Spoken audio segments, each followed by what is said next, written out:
ನಮಸ್ಕಾರ, ವೆಲ್ಕಮ್.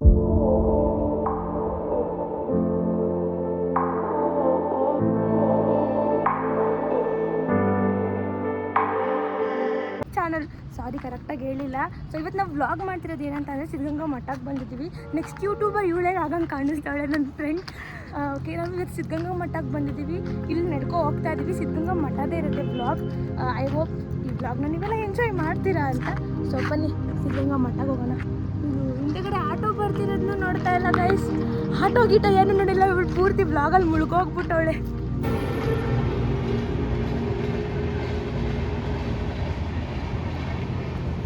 ನೋಡಿದ್ರೆ ನಮ್ಮ ಸಿದ್ಧಗಂಗಾ ಮಠದ ವ್ಯೂ ಹೆಂಗಿರುತ್ತೆ ಅಂತ.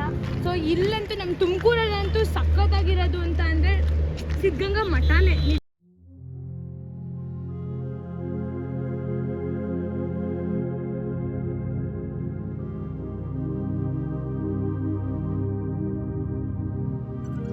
ಈಗ ನೀವಿಲ್ಲಿ ನೋಡ್ತಿರೋವಂಥದ್ದು ಶ್ರೀ ಶಿವಕುಮಾರ ಸ್ವಾಮಿಯವರ ಮಹಾದ್ವಾರ. ಹಾಗೆ ಮುಂದೆ ನಡ್ಕೊಂಡು ಹೋದರೆ ಅಲ್ಲಿ ಸೆಕ್ಯೂರಿಟಿ ಗಾರ್ಡ್ ಕೂಡ ಇರ್ತಾರೆ. ಹಾಗೆ ಮುಂದೆ ಹೋಗೋಣ ಬನ್ನಿ.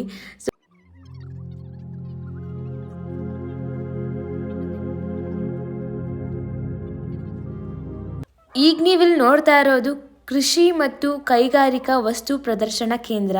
ಇದನ್ನು ಜಾತ್ರೆ ಟೈಮಲ್ಲಿ ನೋಡೋದಕ್ಕೆ ತುಂಬಾ ಚೆನ್ನಾಗಿರುತ್ತೆ. ಅಂದರೆ ಎಕ್ಸಿಬಿಷನ್ ಮಾಡ್ತಾರೆ ಅಲ್ಲಿ. ಇವಾಗ ಅಲ್ಲಿ ಸ್ಕೂಲ್ ನಡೆಸ್ತಾ ಇದ್ರು, ಅಲ್ಲಿ ಮಕ್ಕಳುಗಳೆಲ್ಲ ಇದ್ವು. ನಾವು ಅದನ್ನು ನೋಡ್ಕೊಂಡು ಬಂದ್ವಿ. ನನಗಂತೂ ಎಕ್ಸಿಬಿಷನಲ್ಲಿ ತುಂಬ ಮೆಮೊರೀಸ್ ಇದೆ. ಅಲ್ಲಿ ಜಾತ್ರೆಯಲ್ಲಿ ಸಿಗೋವಂಥ ಬಳೆ ಆಗಿರ್ಬೋದು, ತುಂಬಾ ಚೆನ್ನಾಗಿರುತ್ತೆ. ಕೆಲವರು ಹೋಗಿರ್ತಾರೆ, ತುಮಕೂರಲ್ಲಿರೋರು ಜಾತ್ರೆ ಮಾತ್ರ ಮಿಸ್ ಮಾಡ್ಕೊಳ್ಳೋದೇ ಇಲ್ಲ. ಹಾಗೆ ಮುಂದೆ ಹೋಗೋಣ ಬನ್ನಿ.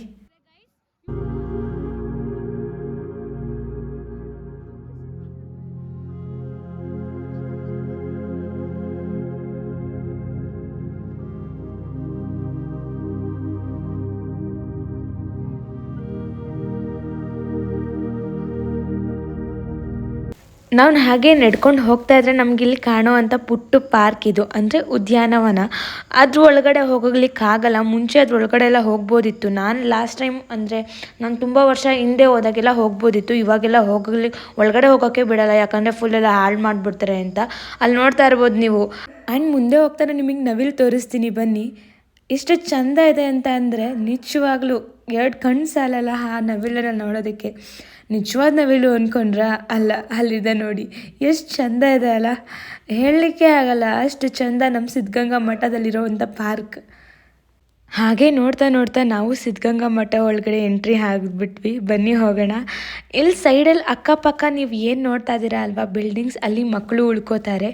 ಮತ್ತು ಇವಾಗಿನ್ನು ಪೇರೆಂಟ್ಸ್ ಎಲ್ಲ ಬಂದಿದ್ದರು. ಯಾಕೆ ಅಂತ ಕೇಳೋದಕ್ಕೆ, ಇವಾಗಿನ್ನು ಹೊಸ್ದಾಗಿ ಮಕ್ಕಳನ್ನ ಅಡ್ಮಿಷನ್ ಮಾಡಿಸೋದಕ್ಕೆ ಎಷ್ಟು ದೂರಗಳಿಂದ ಬಂದಿದ್ದರು ಅಂದರೆ ರಾಯಚೂರು, ಗುಲ್ಬರ್ಗ, ಅಲ್ಲಿಂದ ಎಲ್ಲ ಬಂದಿದ್ದರು. ಅದು ನಮ್ಮ ಸಿದ್ಧಗಂಗಾ ಮಠಕ್ಕೆ ಸೇರಿಸೋದಕ್ಕೆ.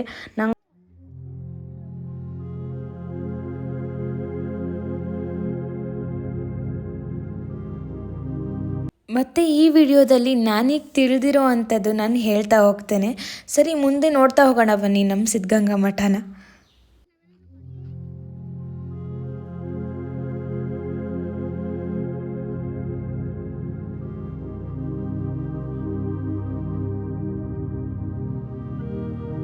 ಈಗ ನೀವಿಲ್ಲಿ ನೋಡ್ತಾ ಇರೋದು ಶ್ರೀ ಶಿವಕುಮಾರ ಸ್ವಾಮೀಜಿ ಅವರು ಕೂರ್ತಿದ್ದಂಥ ಸ್ಥಳ.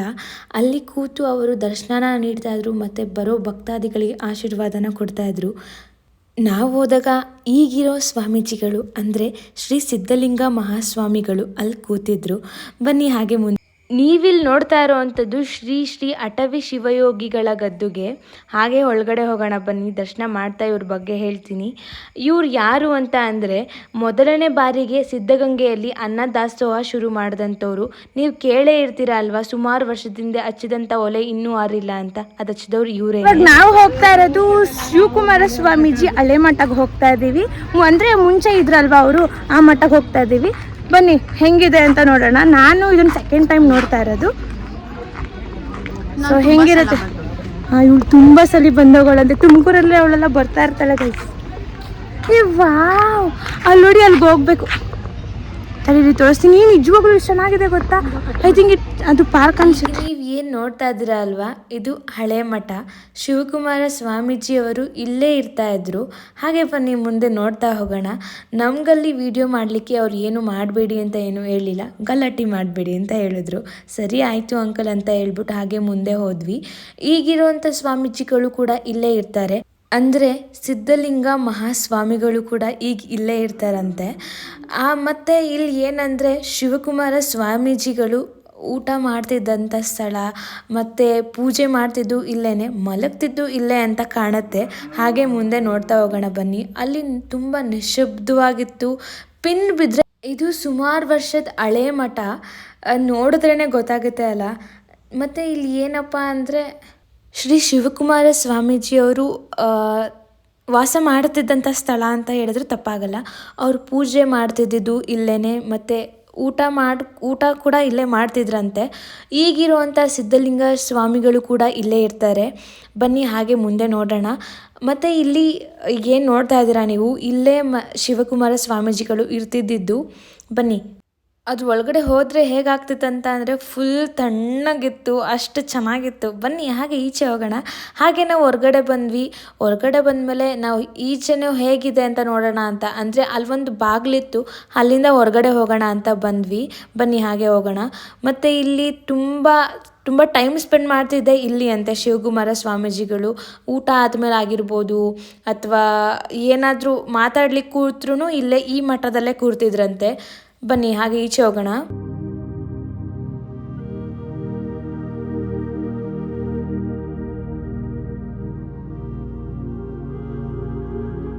ಹಾಗೆ ಅಲ್ಲಿ ಸಣ್ಣದಾದಂಥ ಬಾಗಿಲು ಇತ್ತು. ಅಲ್ಲಿ ಏನಿದೆ ಅಂತ ನೋಡೋಕೆ ಹೋದ್ವಿ. ಅಲ್ಲಿ ಏನೂ ಇರಲಿಲ್ಲ. ಐ ಥಿಂಕ್ ಅದನ್ನು ಓಡಾಡಲಿಕ್ಕೆ ಅಂತ ಬಿಟ್ಕೊಂಡಿದ್ದಾರೆ ಅನಿಸುತ್ತೆ. ಬನ್ನಿ ಒಳಗಡೆ ಹೋಗೋಣ ವಾಪಸ್. ಅಲ್ಲಿ ಏನೂ ಇರಲಿಲ್ಲ. ಅದಕ್ಕೆ ಅಲ್ಲೇನೂ ಇಲ್ಲ ಅಂದರೆ ಏನಾಯಿತು, ಒಳಗಡೆ ಪುಟ್ಟದೊಂದು ಪಾರ್ಕ್ ಥರ ಇದೆ. ಅಂದರೆ ಶಿವಕುಮಾರ ಸ್ವಾಮೀಜಿ ಹಳೆ ಮಠ ಪಕ್ಕ ತುಂಬ ಗಿಡಗಳನ್ನೆಲ್ಲ ಬೆಳೆಸಿದ್ದಾರೆ. ಅಲ್ಲಿ ಅವರೇ ಹೇಳಿದ್ರು, ಹೋಗಿ ವಿಡಿಯೋ ಮಾಡ್ಕೊಳ್ಳಿ ಅಲ್ಲಿ ಚೆನ್ನಾಗಿದೆ ಅಂತ. ಲಾನ್ ಮೇಲೆಲ್ಲ ಹತ್ತಬೇಡಿ ಅಂತಲೂ ಹೇಳ್ಬಿಟ್ಟು ಕಳಿಸಿದ್ರು. ಆಯ್ತು ಅಂಕಲ್ ಮಾಡ್ಕೊತೀವಿ ಅಂತ ಬಂದ್ವಿ. ಬನ್ನಿ ಹಾಗೆ ನೋಡ್ತಾ ಹೋಗೋಣ. ಇಲ್ಲಿ ಒಂದು ಕಾಮಿಡಿ ಇದೆ. ಏನಂತ ಅಂದರೆ ಇದನ್ನೆಲ್ಲ ನೋಡ್ತಾ ಹೋಗ್ತಾ ಇದ್ವಿ ನಾವಂತೂ. ವಾವ್ ಅಂತ ಎಷ್ಟು ಚೆನ್ನಾಗಿದೆ ಅಲ್ವಾ ಅಂತ ಹೋಗ್ತಾ ಇದ್ವಿ. ತುಂಬ ಚೆನ್ನಾಗಿ ಮೇಂಟೈನ್ ಕೂಡ ಮಾಡಿದ್ದಾರೆ. ಪೂಜೆಗೆ ಮೇ ಬಿ ಇಲ್ಲಿಂದನೇ ಹೂವು ಕೀಳ್ಬೋದೇನೋ ಗೊತ್ತಿಲ್ಲ.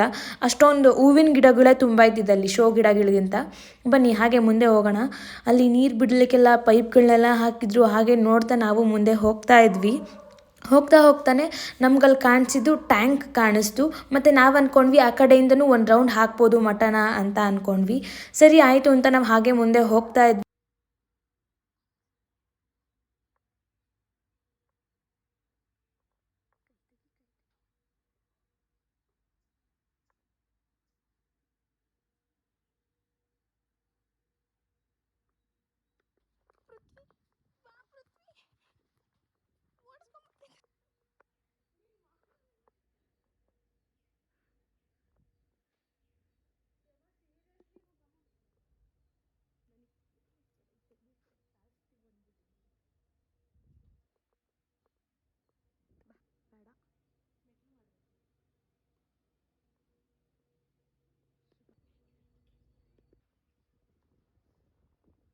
ನೋಡಿದ್ರ ಅಲ್ವಾ ಹಳೆ ಮಠ ಹೇಗಿದೆ ಅಂತ.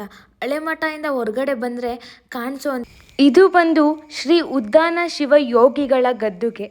ಓಂ ನಮಃ ಶಿವಾಯ ಅಂತ ಹೇಳ್ತಾ ದರ್ಶನ ಮಾಡ್ಕೊಂಡು ಹೋಗೋಣ ಅಲ್ವಾ.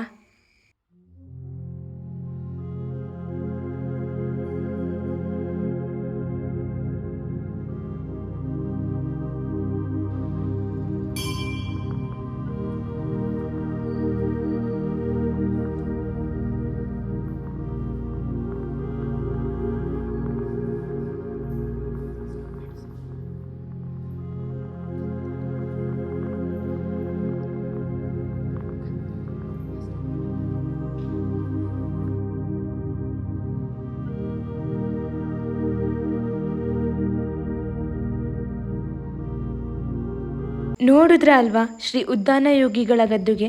ನಾವೀಗ ಹೋಗ್ತಾ ಇರೋದು ಶ್ರೀ ಶ್ರೀ ಶಿವಕುಮಾರ ಸ್ವಾಮೀಜಿಗಳ ಗದ್ದುಗೆಗೆ. ಬನ್ನಿ ಹೋಗೋಣ. ಇಲ್ಲಿ ಹೋಗ್ತಾ ನನ್ನ ಎಡ್ವರ್ಡ್ ಫ್ರೆಂಡ್ ಏನು ಮಾಡಿದ್ಲು ಅಂತ ಅಂದರೆ ಎಕ್ಸಿಟ್ ಕಡೆ ಕರ್ಕೊಂಡು ಹೋಗ್ಬಿಟ್ಟು ಹೋಗೋಣ ಬಾ ಅಂತ ಹೇಳ್ತಿದ್ಲು. ಅಲ್ಲಿ ನೋಡಿದ್ರೆ ಎಲ್ಲರೂ ವಾಪಸ್ ಬರ್ತಿದ್ರು ಮತ್ತು ಅಲ್ಲಿ ಒಳಗಡೆ ಹೋಗ್ಲಿಕ್ಕೂ ಬಿಡ್ತಾ ಇರಲಿಲ್ಲ. ನಾವು ಅಂದ್ಕೊಂಡ್ವಿ ಕ್ಯಾಮ್ರಾ ಇಟ್ಕೊಂಡಿರೋದಕ್ಕೆ ಹೋಗೋಕೆ ಬಿಡ್ತಿಲ್ವೇನೋ ಅಂತ. ಆಮೇಲೆ ಬೋರ್ಡ್ ನೋಡಿದ್ಮೇಲೆ ಗೊತ್ತಾಯಿತು ಏನೋ ಕರ್ಕೊಂಡು ಹೋಗ್ತಾಳಿಂದ ಕರ್ಕೊಂಡು ಹೋದರೆ ಎಲ್ಲೆಲ್ಗೋ ಕರ್ಕೊ ಹೋಗ್ತಿದ್ಲವಳು.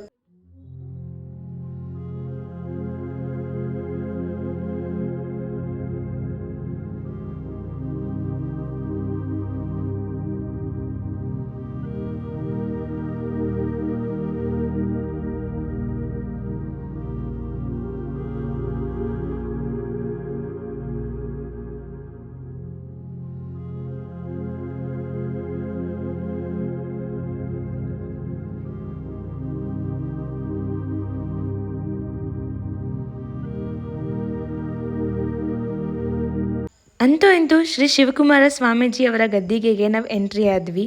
ಅಲ್ಲಿ ಧ್ಯಾನ ಮಂದಿರ ಅಂತ ಇದೆ. ಅಲ್ಲಿ ಯಾರು ಧ್ಯಾನ ಮಾಡ್ಬೋದು ಅಂತ ಗೊತ್ತಿಲ್ಲ. ನಾನು ಅನ್ಕೋತೀನಿ ಈಗಿರುವಂಥ ಸ್ವಾಮಿಗಳು ಹೋಗಿ ಧ್ಯಾನ ಮಾಡ್ಬೋದೇನೋ ಅಂತ. ಮೆಟ್ಲು ಹತ್ತುತ್ತಾ ನಮ್ಗಲ್ಲಿ ಒಂದು ಬೋರ್ಡ್ ಕಾಣಿಸ್ತು, ಏನಂದರೆ ಡೋಂಟ್ ಯೂಸ್ ಮೊಬೈಲ್ ಫೋನ್ ಅಂತ. ನಮಗಲ್ಲಿ ಪಾಪ ನನ್ನ ಫ್ರೆಂಡ್ ಧೈರ್ಯ ಮಾಡಿ ನಾನು ವೀಡಿಯೋ ಮಾಡಿಕೊಡ್ತೀನಿ ಅಂತ ಹೇಳ್ಬಿಟ್ಟು ಮಾಡಿಕೊಟ್ಲು. ನನಗಂತೂ ಒಂದು ಸೆಕೆಂಡ್ ಭಯ ಆಗ್ತಿತ್ತು, ಯಾರಾದರೂ ಬಂದು ಏನಾದರೂ ಬೈತಾರೇನೋ ಅಂತ.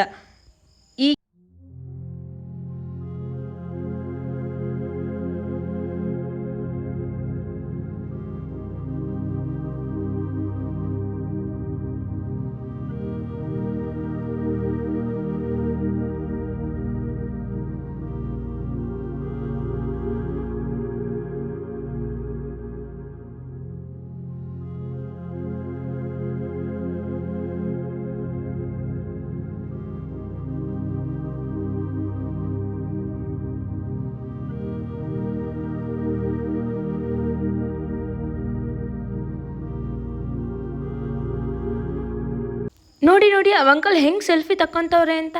ನಿಶಬ್ದವಾಗಿರಬೇಕು ನಿಜ, ಹಂಗಂತ ಸೆಲ್ಫಿ ಎಲ್ಲ ತಗೊಳ್ಬೇಕಾ? ಪರವಾಗಿಲ್ಲ, ಅವ್ರ ಖುಷಿ ಅಲ್ವಾ. ನಾವು ಅಲ್ಲಿ ಕೂತ್ಕೊಂಡು ಧ್ಯಾನನೂ ಕೂಡ ಮಾಡ್ಬೋದು. ಅಂದರೆ ನಾವು ಅಂತ ಅಲ್ಲ, ನೀವು ಹೋದರೂ ಕೂಡ ಅಲ್ಲಿ ಕೂತ್ಕೊಂಡು ಧ್ಯಾನ ಮಾಡ್ಬೋದು. ಅಷ್ಟು ನಿಶಬ್ದವಾಗಿರುತ್ತೆ. ನೀವು ಏನಾದರೂ ಹೋದರೆ ಅಲ್ಲಿ ಕೂತ್ಕೊಂಡು ಒಂದು 5 ನಿಮಿಷ ಟೈಮ್ನ ಸ್ಪೆಂಡ್ ಮಾಡಿ ಬನ್ನಿ.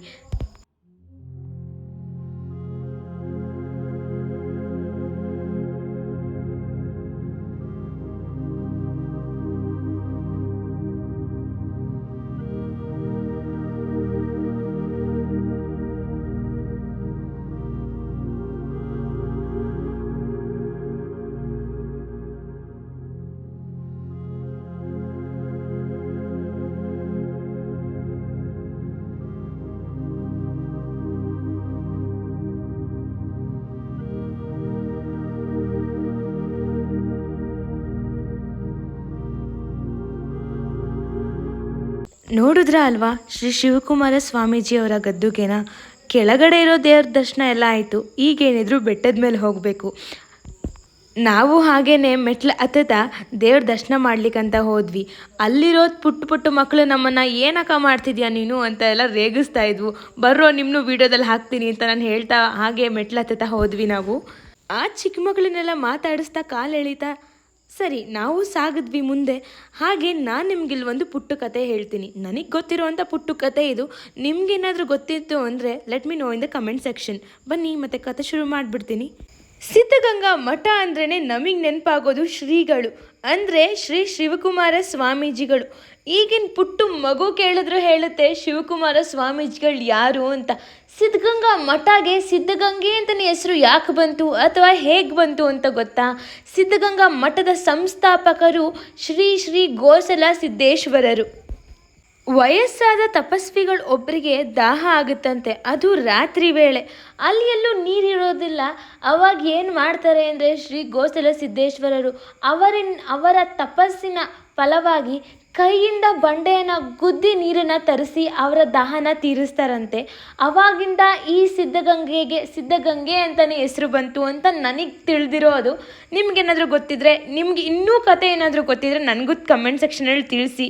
ಬನ್ನಿ ದೇವಸ್ಥಾನ ದರ್ಶನ ಮಾಡ್ಕೊಂಡು ಬಿಡೋಣ.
ಅಲ್ಲಿ ಏನು ಕಾಣಿಸ್ತಿದೆ ಅಲ್ವಾ ಗ್ಲಾಸ್ ಹಾಕಿರೋದು, ಅದೇ ಅಂತೆ ಶ್ರೀ ಗೋಸಲ ಸಿದ್ದೇಶ್ವರರು ಗುದ್ದಿದಂಥ ಸ್ಥಳ.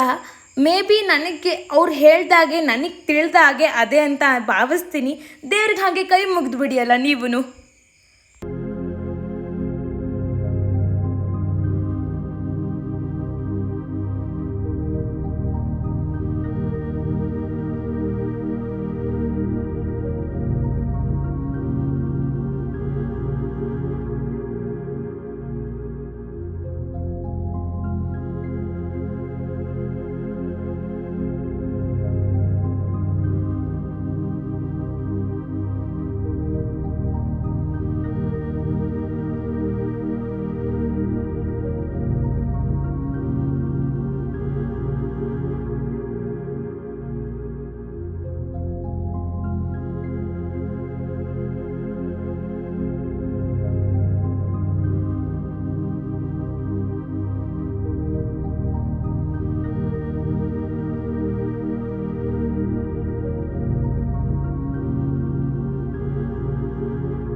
ಅಪ್ಪ ಸರಿ, ಮತ್ತೆ ದೇವ್ರ ದರ್ಶನ ಎಲ್ಲರೂ ಚೆನ್ನಾಗಿ ಮಾಡಿದ್ರ, ನಾವು ದೇವ್ರ ದರ್ಶನ ಚೆನ್ನಾಗಿ ಮಾಡಿಕೊಂಡು ಎಲ್ರಿಗೂ ಒಳ್ಳೇದಾಗಲಿ ಅಂತ ಕೇಳ್ಕೊಂಡು ಬಂದ್ವಿ. ಹಾಗೆ ಇಲ್ಲಿ ಕೆಳಗೆ ಇಳಿತಾ ಬಂದರೆ ಶ್ರೀಗಳ ಕೆತ್ತನೆ ಇದೆ, ಅದ್ರ ಪಕ್ಕದಲ್ಲಿ ಇನ್ನೊಂದು ಕೆತ್ತನೆ ಕೂಡ ಇದೆ. ಯಾವುದು ಅಂತ ಸರಿಯಾಗಿ ಗೊತ್ತಾಗಿಲ್ಲ. ನಿಮ್ಗೇನಾದರೂ ಗೊತ್ತಿದ್ರೆ ಕಮೆಂಟ್ ಸೆಕ್ಷನಲ್ಲಿ ಕಮೆಂಟ್ ಮಾಡಿ ಆಯಿತಾ. ಮತ್ತು ಇಲ್ಲಿ ಶಿವಲಿಂಗು ಮತ್ತು ನಂದಿ ಕೂಡ ಇದೆ. ಆ ದೇವ್ರಿಗೂ ಕೈ ಮುಕ್ಕೊಂಡು ಕೆಳಗಡೆ ಇಳಿದ್ವಿ. ಕೆಳಗಡೆ ಇಳಿದ ನನಗೆ ನೆನಪಾಗಿದ್ದು ಥಾಟ್ ಅಥವಾ ಗಾದೆ, ನನಗೆ ಸರಿಯಾಗಿ ಗೊತ್ತಿಲ್ಲ ಏನಿದು ಅಂತ. ಸಿದ್ಧಗಂಗೆಯ ಊಟ ಚಂದ, ಶಿವಗಂಗೆಯ ನೋಟ ಚಂದ. ಈಗ ಅದೇ ಕರೆಕ್ಟೇ, ಬಟ್ ಅದರಲ್ಲಿ ಸ್ಮಾಲ್ ಕರೆಕ್ಷನ್ ಮಾಡ್ತಾ ಇದ್ದೀನಿ ನಾನು. ಸಿದ್ಧಗಂಗೆಯ ಊಟ ಚಂದ, ಸಿದ್ಧಗಂಗೆಯ ನೋಟ ಕೂಡ ಚಂದ ಅಲ್ವಾ. ಬನ್ನಿ ಮುಂದೆ. ನಾವು ದೇವ್ರ ದರ್ಶನ ಮಾಡ್ಕೊಂಡು ಕೆಳಗೆ ಬರೋ ಅಷ್ಟರಲ್ಲಿ ಊಟ ಟೈಮ್ ಆಗಿತ್ತು. ಅದಕ್ಕೆ ಸ್ಕೂಲ್ ಮಕ್ಕಳನ್ನ ಕೂಡ ಊಟಕ್ಕೆ ಬಿಟ್ಟಿದ್ರು. ಮಕ್ಕಳೆಲ್ಲ ಗಿಜಿ ಬಿಜಿ ಅಂತ ಓಡಾಡ್ತಿದ್ವು. ಅದನ್ನು ನೋಡೋದೇ ಒಂಥರ ಚಂದ ಅನ್ನಿಸ್ತಿತ್ತು. ನನಗಂತೂ ನನ್ನ ಸ್ಕೂಲ್ ಡೇಸ್ ಎಲ್ಲ ನೆನಪಾಗ್ತಾ ಇತ್ತು. ನನಗೆ ನನ್ನ ಸ್ಕೂಲ್ ಡೇಸ್ ಎಲ್ಲ ನೆನಪಾಗ್ತಾ ಇತ್ತು. ಮತ್ತು ಸಿದ್ಧಗಂಗಾ ಮಠದಲ್ಲಿ ಮಕ್ಕಳನ್ನ ಮಾತಾಡ್ಸೋದೇ ಒಂಥರ ಖುಷಿ. ಎಷ್ಟು ಚೆಂದಾಗಿ ಮಾತಾಡ್ತಾರಂತ ಅಂದರೆ, ಯಾರು ಕೂಡ ದುರಾಂಕಾರದಿಂದ ಆಗಿರ್ಬೋದು ಏನು ಆ ಥರ ಎಲ್ಲ ಮಾತಾಡೋದಿಲ್ಲ. ಯಾರನ್ನ ಕರೆದು ಮಾತಾಡಿಸಿದ್ರು ಅಷ್ಟೇ ಪ್ರೀತಿಯಿಂದ ಮಾತಾಡ್ತಾರೆ. ಅದೇ ಒಂದು ಖುಷಿ.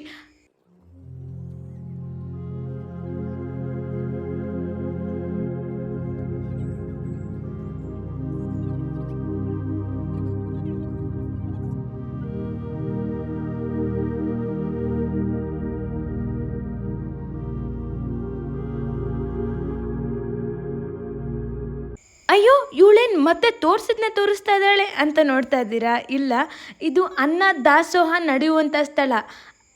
ಬನ್ನಿ ಹೋಗೋಣ. ವಿಭೂತಿ ಹಚ್ಕೊಂಡು ಒಳಗಡೆ ಹೋಗ್ತಿರ್ಬೇಕಾದ್ರೆ ಮಕ್ಕಳುಗಳೆಲ್ಲ ರೇಷನ್ ರೂಮಿಗೆ ಇಡ್ತಾ ಇದ್ರು. ನನಗಂತೂ ಖುಷಿ ಆಯಿತು. ಎಷ್ಟು ಚಂದ ಅಲ್ವಾ ಇದನ್ನೆಲ್ಲ ನೋಡಲಿಕ್ಕೆ ಅಂತ. ಮತ್ತು ಅದರಲ್ಲಿ ಇನ್ನೊಂದು ಖುಷಿಯಾಗಿರೋ ವಿಷಯ ಏನು ಗೊತ್ತಾ? ಆ ಮಕ್ಕಳು ಎಲ್ಲ ಟೀ ಶರ್ಟ್ ಮೇಲೂ ಶ್ರೀಗಳ ಫೋಟೋ ಇತ್ತು, ಅಂದರೆ ಶಿವಕುಮಾರ ಸ್ವಾಮಿ. ಹಾಗೆ ನನಗೆ ತಿಳಿದಿರೋ ಹಾಗೆ ಈ ಮಠದ ಬಗ್ಗೆ ಚೂರು ಹೇಳ್ತಾ ಹೋಗ್ತೀನಿ ಬನ್ನಿ. ಒಳಗಡೆ ಹೋದ್ವಿ. ಒಳಗಡೆ ಹೋಗ್ತಿದ್ದಂಗೆ ಇಲ್ಲಿ ನಮಗೆ ಸೈಡಲ್ಲಿ ಕಾಣಿಸಿದ್ದು ರಾಗಿ, ಅಕ್ಕಿ, ಬೇಳೆ ಅಂತ ದೊಡ್ಡ ಪಾತ್ರೆ. ಅದ್ರ ಒಳಗಡೆ ರಾಗಿ ಇತ್ತು, ಮತ್ತು ಅಕ್ಕಿ ಪಾತ್ರೆಯಲ್ಲಿ ಅಕ್ಕಿ ಕೂಡ ಇತ್ತು, ಮತ್ತು ಬೇಳೆ ಪಾತ್ರೆಯಲ್ಲಿ ಬೇಳೆ ಇತ್ತು. ಕರೆಕ್ಟ್ ಅಲ್ವಾ? ಅಕ್ಕಿ ಪಾತ್ರೆಯಲ್ಲಿ ಅಕ್ಕಿನೇ ಇರುತ್ತೆ, ಬೇಳೆ ಪಾತ್ರೆಯಲ್ಲಿ ಬೇಳೆನೇ ಇರುತ್ತೆ. ನಾನು ಕರೆಕ್ಟಾಗಿ ಹೇಳ್ತಿದ್ದೀನಿ ಅಲ್ವಾ? ಸರಿ ಬನ್ನಿ ಹಾಗೆ ಮುಂದೆ ಹೋಗೋಣ. ಇದನ್ನೆಲ್ಲ ನೋಡಾದ್ಮೇಲೆ ನಾವು ಹೋಗಿದ್ದು ತರಕಾರಿ ಇಟ್ಟಿದ್ರಲ್ವ, ಆ ಜಾಗಕ್ಕೆ ಹೋದ್ವಿ. ಎಷ್ಟು ಜನ ಅಂತ ಅಂದರೆ ಅಲ್ಲಿ ವಿಭೂತಿ ಕಟ್ಟೆ ಸಾಲಲ್ಲ ಅನ್ಸುತ್ತೆ, ಅಷ್ಟು ಜನ ಬರ್ತಾ ಇರ್ತಾರೆ ಇಟ್ಕೋತಾ ಇರ್ತಾರೆ ಹೋಗ್ತಾ ಇರ್ತಾರೆ. ಹಾಗೆ ಮುಂದೆ ಹೋಗೋಣ ಬನ್ನಿ. ಅಲ್ಲಿ ನಾವು ಹೋಗಿದ್ದು ತರಕಾರಿ ಇಟ್ಟಿರೋ ಜಾಗಕ್ಕೆ. ಅಲ್ಲೂ ಕೂಡ ದೇವರಿತ್ತು ಗೊತ್ತಾ. ಹಾಗೆ ನಮಸ್ಕಾರ ಹಾಕೊಂಡು ಹೋದರೆ ಅಲ್ಲಿ ತರಕಾರಿಗಳನ್ನ ಕಟ್ ಮಾಡಿ ಇಟ್ಟಿದ್ರು. ಮತ್ತು ಇಲ್ಲಿ ನೋಡಿದ್ರೆ ಒಳ್ಳೆ ಮಾರ್ಕೆಟಲ್ಲಿ ಇಟ್ಟಿರೋ ರೀತಿ ತರಕಾರಿಗಳನ್ನ ಇಟ್ಟಿದ್ರು ಗೊತ್ತಾ. ನಾನು ಅಂದ್ಕೊಂಡೆ ಅಬ್ಬಾ ಇಷ್ಟೊಂದು ತರಕಾರಿನ ಅಂತ. ಬೇಕೇ ಬೇಕಲ್ವಾ, 10,000ಕ್ಕಿಂತ ಹೆಚ್ಚು ಜನ ಊಟ ಮಾಡ್ತಾರೆ ಅಂದರೆ ಬೇಕೇ ಬೇಕಲ್ವಾ. ನಿಜವಾಗ್ಲೂ ಅದನ್ನು ಅಲ್ಲಿ ಒಬ್ಬರು ಹೇಳಿದ್ರು ಬೆಳೆದಿರೋದು ಕೂಡ ಇದೆ, ತಂದಿರೋದು ಕೂಡ ಇದೆ. ಮತ್ತು ದಾನಿಗೆ ಮುಂದೆ ನೋಡ್ತಾ ಇರಿ, ಏನು ಗೊತ್ತಾ, ನಮ್ಮ ಮನೇಲಿ ನಾವು ತರಕಾರಿ ಹೆಚ್ಚಲಿಕ್ಕೆ 2 ಅಥವಾ 3 ಜನ ಕೂರ್ತೀವಿ. ಬಟ್ ಅಲ್ಲಿ ಎಷ್ಟು ಜನ ಕೂತಿದ್ರು ಅಂದರೆ ರಾಶಿ ತರಕಾರಿ ರಾಶಿ ಜನ ಕೂತಿದ್ರು. ನಿಜವಾಗ್ಲೂ ಕೌಂಟ್ ಮಾಡೋಕ್ಕೆ ಆಗಲಿಲ್ಲ ನನಗೆ, ಅಷ್ಟು ಜನ ಕೂತಿದ್ರು. ಎಷ್ಟು ಆರಾಮಾಗಿ ಹೆಚ್ಚುತ್ತಿದ್ರು ಗೊತ್ತಾ.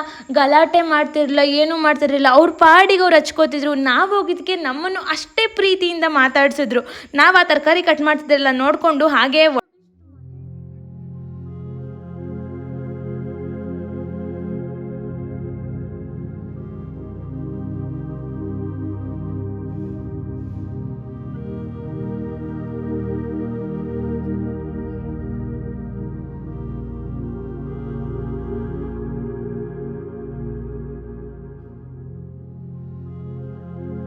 ನನಗಿಲ್ಲಿ ಒಂದು ಖುಷಿ ವಿಷಯ ಹೇಳಲೇಬೇಕು. ನಾವು ಮೇನ್ ವೀಡಿಯೋನ ತೊಗೊಂಡು ಹೋಗ್ತಿದ್ರೆ ಅಲ್ಲಿರೋಂಥವ್ರು ಬಂದ್ಬಿಟ್ಟು ಯಾಕೆ ಇಷ್ಟೆಷ್ಟು ಮಾಡ್ಕೋತೀರಾ, ನೀಟಾಗಿ ಮಾಡ್ಕೊಳ್ಳಿ ಬನ್ನಿ ಅಂತ ಹೇಳ್ತಾಯಿದ್ರು. ಅಲ್ಲಿ ಹಾಲನ್ನ ಬಿಸಿ ಇಟ್ಟಿದ್ದು ನೋಡ್ಕೊಂಡು ನಾವು ಹಾಗೆ ಹೊರಗಡೆ ಬಂದ್ವಿ. ಮತ್ತು ಅಲ್ಲಿರೋ ಅಂಕಲ್ ಮತ್ತು ಆಂಟಿ ಆಗಿರ್ಬೋದು ಅಥವಾ ಅಲ್ಲಿ ಓಡಾಡ್ತಿರೋರಾಗಿರ್ಬೋದು ಯಾರೂ ಡಿಸ್ಟರ್ಬ್ ಮಾಡ್ತಿರ್ಲಿಲ್ಲ ನಮಗೆ, ಅಥವಾ ನಮಗೆ ಮುಜುಗರ ಆಗೋ ರೀತಿ ಯಾರೂ ಮಾಡ್ತಿರ್ಲಿಲ್ಲ. ಅಯ್ಯೋ ನೀಟಾಗಿ ಮಾಡ್ಕೊಳ್ಳಿ, ಅಲ್ಲಿ ಮಾಡ್ಕೊಳ್ಳಿ, ಇಲ್ಲಿ ಮಾಡ್ಕೊಳ್ಳಿ ಅಂತ ಹೇಳ್ತಿದ್ರು. ನಮಗೆ ನಿಜವಾಗ್ಲೂ ಖುಷಿ ಆಯಿತು. ನನಗೇನು ಮುಜುಗರನೇ ಅನಿಸ್ಲಿಲ್ಲ.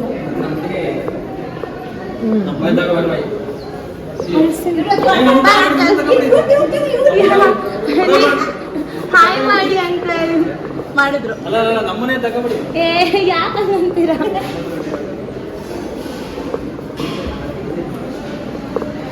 ಇಲ್ಲಿಂದನೇ ಬಂದಿದ್ವಿ.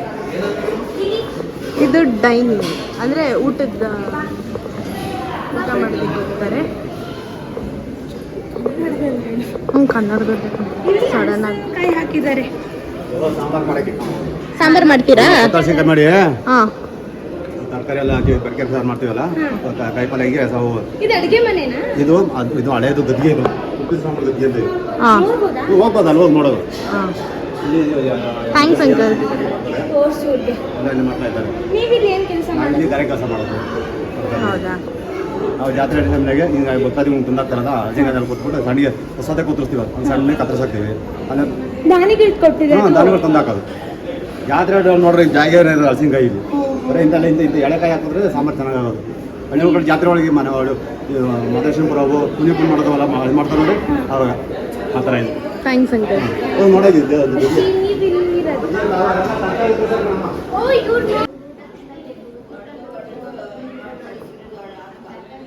And this is kitchen.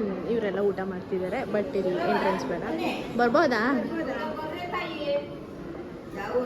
Tumakuru. ಹಾಂ ಆಂಟಿ, ನಿಮ್ಮದು? ನೀವೆಲ್ಲ ಇಲ್ಲಿ ವರ್ಕರ್ಸಾ, ಕೆಲಸ ಮಾಡ್ತೀರ? ಇಲ್ಲೇ ಇರೋದಕ್ಕೂ ಎಲ್ಲ ಜಾಗ ಇದೆಯಾ? ಹಾಂ. ಇಲ್ಲಿ ಇವರೆಲ್ಲ ಅಡುಗೆ ಮಾಡ್ತಾರೆ. ಇಲ್ಲೇನು ಅಡುಗೆ ಎಲ್ಲ ಮಾಡೋದು? ಹೌದಾ? ಇಲ್ಲಿ ಗೆಸ್ಟ್ಗಳಿಗೆ ಮಾಡ್ತಾರೆ.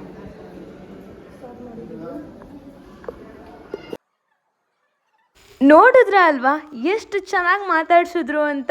ನನಗಂತೂ ಸಿಕ್ಕಾಬಡೆ ಖುಷಿ ಆಯಿತು. ಇಷ್ಟು ಚೆನ್ನಾಗಿ ಯಾರೋ ನಾವು ಗೊತ್ತೇ ಇಲ್ಲ ಅಷ್ಟು ಚೆನ್ನಾಗಿ ಮಾತಾಡಿಸ್ತಾರೆ. ಬನ್ನಿ ಅಂತ ಆಗಿರ್ಬೋದು, ಬಂದ್ರವ ಅಂತ ಆಗಿರ್ಬೋದು, ಅವ್ರ ಮಾತೇ ಒಂಥರ ಚಂದ ಅಲ್ವಾ.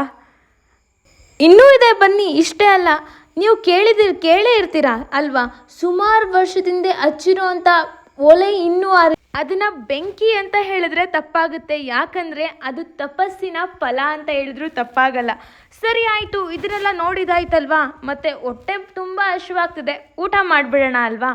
ಊಟ ಏನು, ಪ್ರಸಾದ ಸೇವನೆ ಮಾಡ್ಕೊಂಡು ಬಿಡೋಣ ಬನ್ನಿ. ಹಾಗೆ ಇಲ್ಲಿ ಪಕ್ಕದಲ್ಲಿ ಹೋದರೆ ಊಟದ ದೊಡ್ಡ ಡೈನಿಂಗ್ ಹಾಲ್ ಇದೆ, ಅಂದರೆ ಮಕ್ಳಿಗೆ ಕೂರಿಸೋ ಅಂಥದ್ದು. ಎಕ್ಸಿಬಿಷನ್ ಟೈಮಲ್ಲಿ, ಜಾತ್ರೆ ಟೈಮಲ್ಲಿ ಅಲ್ಲೂ ಕೂಡ ಪ್ರಸಾದನ ಬಡಿಸ್ತಾರೆ. ನಾವು ಕೇಳಿದ್ವಿ ಹೋಗಿ ನಾವು ಅಲ್ಲಿ ಊಟ ಮಾಡ್ಬೋದಾ ಅನ್ನೋದಕ್ಕೆ. ಮಾಡ್ಬೋದು, ಆದರೆ ಸಂಜೆ 7 ಗಂಟೆಗೆ ಬರಬೇಕು, ಯಾಕಂದರೆ ಇವಾಗ ಕ್ಲೋಸ್ ಆಗಿದೆ ಅಂತ. ಸಂಜೆ 7 ಗಂಟೆವರೆಗೂ ಇದ್ದರೆ ನಮ್ಮಮ್ಮ ನನ್ನನ್ನು ಮನೆಗೆ ಸೇರಿಸಲ್ಲ ಅಂತ ಗೊತ್ತಾಯಿತು. ಅದಕ್ಕೆ ನಾವು ನಮಗೆ ಎಲ್ಲಿ ಊಟನ ಬಡಿಸ್ತಾರೆ ಅಲ್ವಾ ಅಲ್ಲಿಗೆ ಬಂದ್ವಿ. ಇದೇ ಡೈನಿಂಗ್ ಹಾಲ್. ಈಗ ಎಂಟ್ರಿ ಆದ ತಕ್ಷಣ ಹೇಳ್ತಿದ್ದು, ತಾತ ಬಂದ್ರವ ಊಟ ಮಾಡಿ ಬನ್ನಿ ಅಂತ ಹೇಳ್ತಾಯಿದ್ರು. ನಾವು ಅದನ್ನು ಸರಿ ತಾತ ಬರ್ತೀವಿ ಅಂತ ಹೇಳ್ಬಿಟ್ಟು ತಟ್ಟೆ ತೊಗೊಂಡು ಬರೋದಕ್ಕಂತ ಹೋದ್ವಿ. ತಟ್ಟೆ ತೊಗೊಂಬರೋದಕ್ಕೆ ಹೋದರೆ ಅಲ್ಲಿ ಯಾರಿದ್ರು ಗೊತ್ತಾ, ಹಸು ಇತ್ತು.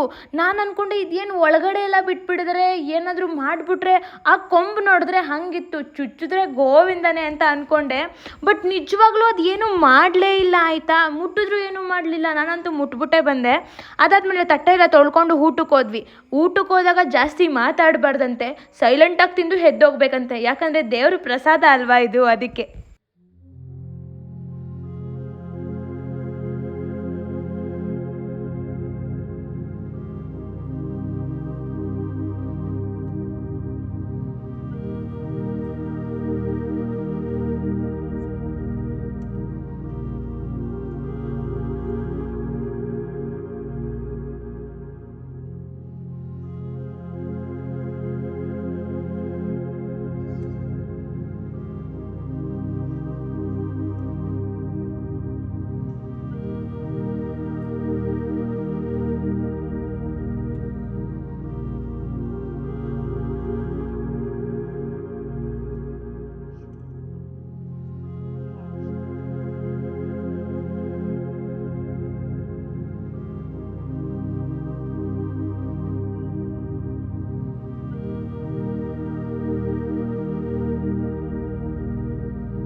ಒಂಚೂರು ವೇಸ್ಟ್ ಮಾಡ್ದಲೆ ಪ್ರಸಾದನ ತಿಂದ್ಬಿಟ್ಟು ನಾವು ಈಚೆಗಡೆ ಬಂದ್ವಿ. ಈಚೆಗಡೆ ಬಂದಮೇಲೆ ನನ್ನ ಫ್ರೆಂಡು ಇಲ್ಲ ಕ್ಲಾಸಸ್ ಹತ್ರ ಎಲ್ಲ ವೀಡಿಯೋ ಮಾಡ್ಕೊಳ್ಬೇಕು, ಅದನ್ನು ವ್ಲಾಗಲ್ಲಿ ಹಾಕು ಚೆನ್ನಾಗಿರುತ್ತೆ ಅಂತ ಹೇಳಿದ್ಲು. ನಾನು ಹೇಳಿದೆ ಬೇಡಮ್ಮ, ನಮ್ಗೆ ಯಾಕೆ ಅದೆಲ್ಲ ಬೇಡ ಅಂತ.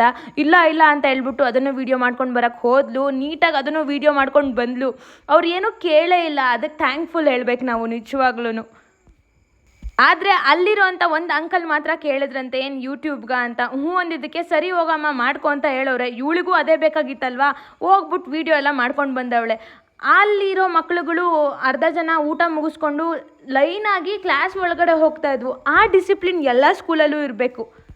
ಅದೆಲ್ಲ ಮುಗಿಸ್ಕೊಂಡು ಸಿದ್ಧಗಂಗಾ ಮಠದಲ್ಲಿರೋಂಥ ಇನ್ನೊಂದು ಬ್ಯೂಟಿನ ತೋರಿಸ್ತೀನಿ ಬನ್ನಿ. ಇಲ್ಲಿ ಮಕ್ಳುಗಳೆಲ್ಲ ಯೋಗ ಮಾಡ್ಲಿಕ್ಕಂತ ಪ್ರಿಪೇರ್ ಆಗ್ತಾಯಿದ್ವು. ನಾನು ಆವಾಗಲೇ ಹೇಳ್ದೆ ಅಲ್ವಾ, ವಾವ್ ಯಾವ್ದು ಎಷ್ಟು ಚೆನ್ನಾಗಿದೆ, ಅದು ನಿಮಗೂ ತೋರಿಸ್ಬೇಕು ಅಂತ.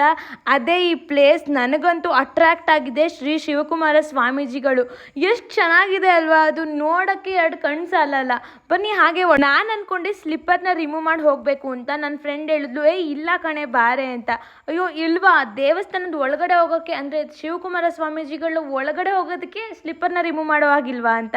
ನಾನು ಸುತ್ತಲೂ ಎಲ್ಲ ನೋಡ್ತಿದ್ದೆ ಯಾರಾದರೂ ಬಿಟ್ಟಿದ್ದಾರೆ ಅಂತ. ಯಾರೂ ಬಿಟ್ಟಿರಲಿಲ್ಲ. ಅಲ್ಲಿ ಎಂಟ್ರಿ ಫೀಸ್ ಒಬ್ಬರಿಗೆ 10 ರೂಪಾಯಿ ಅಷ್ಟೇ. ನಾನು ಮತ್ತು ನನ್ನ ಫ್ರೆಂಡ್ ಹೋಗಿದ್ವಿ. ನಾವು 10 ರೂಪೀಸ್ನ ಎಲ್ಲೆಲ್ಲೋ ವೇಸ್ಟ್ ಮಾಡ್ತೀವಿ, ಬಟ್ ಇಲ್ಲಿ ಹಾಕಿ ಇನ್ವೆಸ್ಟ್ ಮಾಡಿ 10 ರೂಪಾಯಿ ನಿಜವಾಗ್ಲೂ ವರ್ತ್ ಅನಿಸುತ್ತೆ ಗೊತ್ತಾ. ನಿಜವಾಗ್ಲೂ 10 ರೂಪಾಯಿ ಕಮ್ಮಿನೇ ಮಾಡೋರೆ. ಅಂಕಲ್ ನೀವೇನಾದರೂ ಈ ವಿಡಿಯೋನ ನೋಡ್ತಿದ್ರೆ ಒಂದು ಟಿಕೆಟ್ನ 100 ರೂಪೀಸಿಗೆ ಇಟ್ಬಿಡಿ. ಅಂತೂ ಇಂತೂ ನಾವು ಟಿಕೆಟ್ಸ್ನ ತೊಗೊಂಡು ಸಿದ್ಧಗಂಗಾ ಮಠ ಅಲ್ಲಿ ಇರೋ ಬ್ಯೂಟಿಗೆ ಎಂಟ್ರಿ ಆದ್ವಿ. ಸಿದ್ಧಗಂಗಾ ಮಠನೇ ಬ್ಯೂಟಿ, ಇವಳೇನು ಸಿದ್ಧಗಂಗಾ ಮಠದಲ್ಲಿ ಇನ್ನೊಂದು ಬ್ಯೂಟಿ ಅಂತ ಹೇಳ್ತಾವಳೆ ಅಂತ ನೋಡ್ತಿದ್ದೀರಾ. ನಿಜವಾಗ್ಲೂ ಸಿದ್ಧಗಂಗಾ ಮಠನೇ ಬ್ಯೂಟಿ, ಆದರೆ ಇದರಲ್ಲಿ ಇರೋದು ಇನ್ನೊಂದು ಬ್ಯೂಟಿ ಅಂದರೆ ಇದೇನೆ. ಎಷ್ಟು ಚಂದ ಇದೆ ಗೊತ್ತಾ, ನೋಡಿ ಅನುಭವಿಸ್ಬೋದು ಅಷ್ಟೇ, ಅದನ್ನು ವರ್ಣಿಸಕ್ಕೆ ಆಗೋದೇ ಇಲ್ಲ. ಅಲ್ಲಿ ನೋಡ್ತಿದ್ದೀರಾ ಅಲ್ವಾ ಶ್ರೀಗಳು, ಅದ್ರ ಸುತ್ತಮುತ್ತ ಇರುವಂಥ ಮಕ್ಕಳು ಅದನ್ನು ಅಬ್ಸರ್ವ್ ಮಾಡಿದ್ರೆ ಅಲ್ಲಿ ಕೂತ್ಕೊಂಡು ಅವರು ಊಟ ಮಾಡ್ತಾ ಇರೋದು. ಯಪ್ಪ ನಿಜವಾಗ್ಲೂ ನನಗೆ ಹೆಂಗಾಗ್ತಿತ್ತಂತ ಅಂದರೆ ಅಲ್ಲೇ ನೋಡ್ತಾ ಕೂರ್ಬೇಕು ಅನ್ನಿಸ್ತಾ ಇತ್ತು. ಇಷ್ಟೇ ಅಲ್ಲ, ಇನ್ನು ಹಾಗೆ ಇದನ್ನು ನೋಡ್ತಾ ನಿಮ್ಗೆ ಇನ್ನೊಂದು ಪುಟ್ಟು ಕಥೆನ ಹೇಳ್ತೀನಿ ಬನ್ನಿ.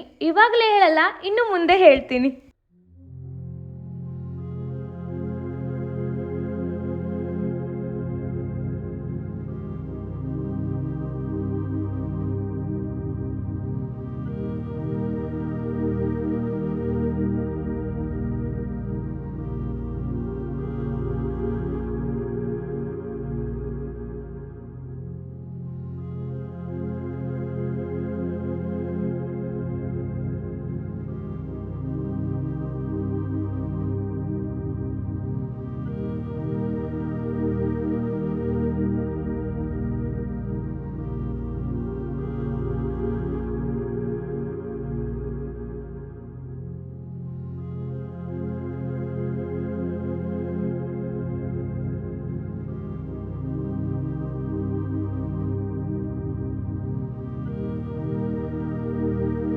ಸರಿ ಮತ್ತೆ ಮುಂದೆ ಸಾಗನ್ವಾ? ನಿಜ ದಯವಿಟ್ಟು ತಪ್ಪು ತಿಳ್ಕೊಂಡ್ಬೇಡಿ, ನಂಗೆ ನಿಜ ಇದು ಏನು ಅಂತ ಗೊತ್ತಾಗಲಿಲ್ಲ. ನಾನು ಇದನ್ನು ಎಕ್ಸ್ಪ್ಲೈನ್ ಮಾಡ್ತೀನಿ. ಅಂದರೆ ಏನಂತ ಅಂದರೆ, ಆ ಹುತ್ತದ ಒಳಗಡೆ ಒಬ್ಬರು ಋಷಿ ಕೂತಿದ್ದಾರೆ, ಅದ್ರ ಮೇಲೆ ಹಸು ಅವರಿಗೆ ಹಾಲನ್ನ ಕೊಡ್ತಾ ಇದೆ. ಅದೇ ತಾನೇ ಈ ಚಿತ್ರದಲ್ಲಿ ಇರೋದು ಅಥವಾ ಅಲ್ಲಿ ಇರೋವಂಥದ್ದು. ನನಗೆ ಅರ್ಥ ಆಗಿದ್ದು ಇದೇನೆ. ಬನ್ನಿ ಹಾಗೆ ಮುಂದೆ ಹೋಗೋಣ. ಇದು ಇಲ್ಲಿಗೆ ಮುಗಿಲಿಲ್ಲ ಆಯಿತಾ. ಮುಂದೆ ಹೋಗ್ತಾ ಇದ್ದರೆ 1 2 3 4 5 5 ಜನ ಋಷಿಗಳಿದ್ದಾರೆ. ಅವ್ರಿಗೆ ನಮಸ್ಕಾರ ಹಾಕೊಂಡು ಮುಂದೆ ಹೋಗೋಣ. ಇದು ಇಲ್ಲಿಗೆ ಮುಗಿಲಿಲ್ಲ. ಈ ಥರ ಸುಂದರವಾಗಿರುವಂಥ ಏನು ಹೇಳ್ತಾರೆ ವಿಗ್ರಹನ, ಏನು ನಿಜವಾಗ್ಲೂ ನಂಗೆ ಅದು ಏನು ಹೇಳಬೇಕು ಅಂತಲೇ ಗೊತ್ತಾಗ್ತಿಲ್ಲ.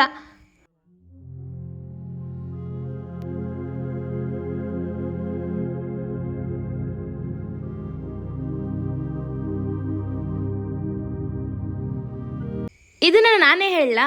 ಇದು ಏನು ಗೊತ್ತಾ, ಶ್ರೀಗಳ ಹತ್ರ ಒಬ್ಬರು ಯಾರೋ ಬಂದು ಆಶೀರ್ವಾದ ತಗೋತಾ ಇರೋದು, ಅವರಿಗೆ ಶ್ರೀಗಳು ಆಶೀರ್ವಾದ ಮಾಡ್ತಾ ಇರೋದು. ಮತ್ತು ಮುಂದೆ ಹೋಗಿ ನೋಡ್ತಾ ಇದ್ರೆ ಶ್ರೀಗಳು ಯಾರಿಗೂ ಪಾಠ ಮಾಡ್ತವ್ರೆ ಅಂತ ಕಾಣಿಸ್ತಿಲ್ವಾ? ಅದು ಏನಂತ ಅಂದರೆ, ಶ್ರೀಗಳು ಕೆಲವು ಮಕ್ಕಳಿಗೆ ಅಕ್ಷರಾಭ್ಯಾಸನ ಅಂದರೆ ವಿದ್ಯೆನ ಕಲಿಸ್ತಾ ಇರೋದು. ಹಾಗೆ ಮುಂದೆ ಹೋಗೋಣ. ಈಗ ನೀವೀಗೇನು ನೋಡ್ತಾ ಇದ್ದೀರಾ ಅಲ್ವಾ, ಅಂದರೆ ಬೆಳಗ್ಗೆ ಮಾರ್ನಿಂಗ್ ಟೈಮು ಶ್ರೀಗಳು ಪೂಜೆ ಕೂಡ್ತಿದ್ದಂಥ ಇದು ಹೀಗೆ ಕೂರ್ತಿದ್ರು ಅಥವಾ ಹೀಗೆ ಪೂಜೆ ಮಾಡ್ತಿದ್ರು ಅನಿಸುತ್ತೆ ಅಂತ ಕಾಣುತ್ತೆ. ಅದು ಹೆಂಗೆ ಮಾಡಿದ್ದಾರೆ ನೋಡಿ, ಆ ಮರ ಆಗಿರ್ಬೋದು, ಅವ್ರು ಪೂಜೆ ಕೂತಿರೋ ಅಂಥ ಸ್ಥಳ ಆಗಿರ್ಬೋದು, ಅದು ನಿಮ್ಗೇನಾದರೂ ಅನ್ನಿಸ್ತಿದೆಯಾ ಆರ್ಟಿಫಿಷಿಯಲ್ ಅಂತ? ನಿಜವಾಗ್ಲೂ ನನಗೆ ಇವಾಗ ವೀಡಿಯೋದಲ್ಲಿ ನೋಡ್ತಿದ್ರು ಅಷ್ಟೇ ಒಂಥರ ಯಪ್ಪ ಇದು ನಿಜ ಆರ್ಟಿಫಿಷಿಯಲ್ಲ ನಿಜನ ಅನ್ನಿಸ್ತಿದೆ. ನಿಜ ಇದನ್ನು ಮಾಡಿದವ್ರಿಗೆ ಅಥವಾ ಮಾಡಿಸಿದವ್ರಿಗೆ ಹ್ಯಾಟ್ಸ್ ಆಫ್ ಹೇಳಬೇಕು ನಿಜವಾಗ್ಲೂ. ಹಾಗೆ ಮುಂದೆ ಹೋಗೋಣ ಬನ್ನಿ. ಈ ಥರ ಇನ್ನೂ ಬೇಜಾನಿದ್ದಾವೆ. ನಾನು ಸ್ವಲ್ಪನೇ ಇರುತ್ತೆ ಅಂತ ಅಂದ್ಕೊಂಡು ಬಂದೆ. ಇವಾಗ ಇನ್ನು ನೋಡ್ತಾ ಇದ್ದೀರಾ ಅಲ್ವಾ, ಶ್ರೀಗಳು ಮತ್ತು ಇನ್ನೊಬ್ಬರು ಇರೋದು ಅಲ್ಲಿ. ಸರಿ, ಮತ್ತೆ ನಾನು ನಿಮ್ಗೊಂದು ಕತೆ ಹೇಳ್ತೀನಿ ಅಂತ ಹೇಳಿದ್ದೆ ಅಲ್ವಾ. ಶ್ರೀಗಳು ಲಿಂಗೈಕ್ಯರಾದರು, ಆದರೆ ಅವರು ಮಾಡಿರುವಂಥ ಪುಣ್ಯ ಕಾರ್ಯಗಳು ಅಜರಾಮ. ಅವರ ಕತೆಗಳಿಗೆ ಕೊನೆ ಮೊದಲಿಲ್ಲ, ಅವರ ಮಹಿಮೆಗಳು ಕೂಡ ಅಪಾರ. ಲಕ್ಷಾಂತರ ಜನ ಶ್ರೀಗಳ ದರ್ಶನಕ್ಕಾಗಿ ಸೇರ್ತಾರೆ. ಸಾವಿರಾರು ಜನ ಶ್ರೀಗಳಿಗೋಸ್ಕರ ಕಣ್ಣೀರನ್ನ ಇಡ್ತಾರೆ. ಅಂದರೆ ನಾವು ಅದರಲ್ಲೇ ಅರ್ಥ ಮಾಡ್ಕೊಳ್ಬೇಕು ಶ್ರೀಗಳ ಸೇವೆ ಎಂಥದ್ದು ಅಂತ. ಹಾಗೆ ನಾನಿಲ್ಲಿ ನಿಮಗೊಂದು ಪವಾಡ ನಡೆದಿರೋ ಅಂಥದ್ದು ಅಥವಾ ಮಾಡಿರೋ ಅಂಥದ್ದನ್ನ ಹೇಳ್ತೀನಿ. ಹೀಗೆ ಹಿಂದೆ ಅಂದರೆ ಇವಾಗ ಹೇಗೆ ದಾಸೋಹ ನಡೀತಿದೆಯೋ ಮುಂಚೆನೂ ಹಾಗೆ ನಡೀತಿತ್ತು. ಆವಾಗ ಅಡುಗೆ ಮಾಡಿ ಆಗಿತ್ತು, ಊಟಕ್ಕೆಲ್ಲ ಕೂತಿದ್ರು. ಮಕ್ಕಳಾಗಿರ್ಬೋದು, ಅಲ್ಲಿ ಬಂದಿರೋವಂಥ ಭಕ್ತಾದಿಗಳಾಗಿರ್ಬೋದು, ಎಲ್ಲರೂ ಬಂದು ಊಟಕ್ಕೆ ಕೂತಿರ್ತಾರೆ. ಇನ್ನೇನು ಊಟನ ಬಡಿಸ್ಬೇಕು ಅಷ್ಟೇ. ಅಷ್ಟರಲ್ಲಿ ಅಲ್ಲಿ ಎಲ್ಲಿಂದನೋ ಅರ್ಧ ಬಂದಂಥ ಹಾವು ಸಾಂಬಾರು ಪಾತ್ರೆಯಲ್ಲಿ ಬಿದ್ದೋಗುತ್ತಂತೆ. ಸಾಂಬಾರು ಪಾತ್ರೆಯಲ್ಲಿ ಬಿದ್ದೋದ್ಮೇಲೆ ಅವರು ಹೋಗಿ ಶಿವಕುಮಾರ ಸ್ವಾಮೀಜಿಗಳಿಗೆ ಹೇಳ್ತಾರೆ ಹಿಂಗೆ ಆಗೋಗಿದೆ ಅಂತ. ಶಿವಕುಮಾರ ಸ್ವಾಮೀಜಿಗಳು ಬಂದು ಮಾಡೋದು ಇಷ್ಟೇ, ಆ ಸಾಂಬಾರು ಪಾತ್ರೆಯಿಂದ ಸಾಂಬಾರನ್ನ ತಕ್ಕೊಂಡು ಕುಡಿದು ಆಮೇಲೆ ಬಡಿಸ್ಲಿಕ್ಕೆ ಹೇಳ್ತಾರಂತೆ. ಆ ಶಿವಕುಮಾರ ಸ್ವಾಮೀಜಿಗಳ ಕೈ ಸ್ಪರ್ಶ ಮಾಡಿದ ತಕ್ಷಣ ಅಷ್ಟು ವಿಷ ಎಲ್ಲ ಮಾಯ ಆಗೋಯ್ತು. ಅಲ್ಲಿ ಊಟ ಮಾಡಿದಂಥವ್ರಿಗೆ ಏನೂ ಆಗೋದಿಲ್ಲ. ಶ್ರೀಗಳ ಒಂದು ಕೈ ಸ್ಪರ್ಶದಿಂದ ಎಷ್ಟೋ ಜನರ ಜೀವನ ಉಳಿತು ಅಲ್ವಾ. ನಿಮ್ಗೆ ಈ ಕತೆ ಏನಾದರೂ ಅಥವಾ ಪವಾಡ ಏನಾದರೂ ಗೊತ್ತಿತ್ತಾ? ಅಥವಾ ನಿಮ್ಗಿನ್ನೂ ಏನಾದರೂ ಪವಾಡಗಳು ಗೊತ್ತಿದ್ದರೆ ಕಮೆಂಟ್ ಸೆಕ್ಷನಲ್ಲಿ ತಿಳಿಸಿ ಆಯಿತಾ.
ಇರ್ತವೆ. ನಮಗೆಲ್ಲ ಕೆಲಸ ಮಾಡ್ಕೊಳ್ಳೋಕ್ಕೆ ಏನು ಕೆಲಸ ಮಾಡ್ಕೊಳ್ಳೋಕ್ಕೂ ನಮ್ಗೆ ಅಪ್ಪ ಅಮ್ಮ ಬೇಕು.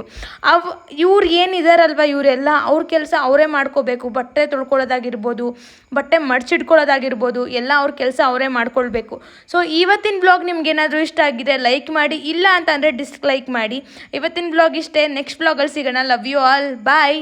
ಜೈ ಶ್ರೀರಾಮ್.